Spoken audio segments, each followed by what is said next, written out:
Ջուղտակ վանքը 11-ից 12-րդ դարերի կառույց է։ Վանքի ջուղտակ անվանումը ժողովրդական է։ Վանքի կազմի մեջ են մտնում երկու եկեղեցի։ Այդտեղից էլ առաջացել է անվանումը։ Ջուղտ նշանակում է զույգ։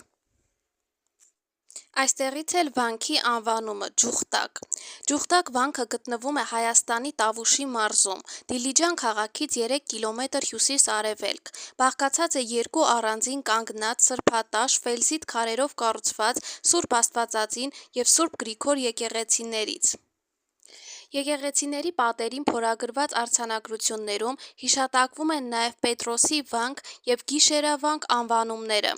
Սուրբ Աստվածածին եկեղեցին կառուցվել է վանահայր Հայրապետի ջանքերով 1201 թվականին։ Շինարարն էր քարգործ վարպետ Սարգիսը։ Հորինվածքով միանավ բազիլիկի տիպի, թաղածածկ, երկթեք տանիքով, հատակագծում քառանկյուն շինություն է։ Կիսաշրջանաձև խորանի երկու կողմերում նեղ ավանդատներ են։ Մուտքի երկու կողմերում ագուցված են նուրբ քանդակազարդ խաչքարեր։ Եկեղեցու մուտքի բարավորի վրա փորագրված է շինարարական արձանագրությունը։ Պատերին կան նաև մի քանի նվիրատվական արձանագրություններ։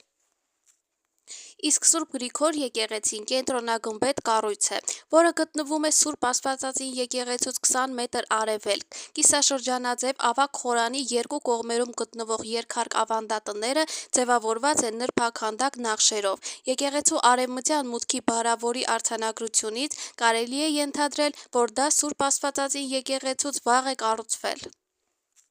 1973-ից 1977 թվականներին Ջուղտակ վանքի եկեղեցիները նորոգվել են, շրջապատը բարեկարգվել է, իսկ 1980-ական թվականներին կատարվել են ամրացման աշխատանքներ։ Վանքի հարավային մասում, առվի աջ կողմի բարձրության վրա գտնվում է Մաթոսի գյուղատեղին։ Վերջինիս ավերակներում պահպանվել են 1247 թվականի Մաթոսավանք եկեղեցին։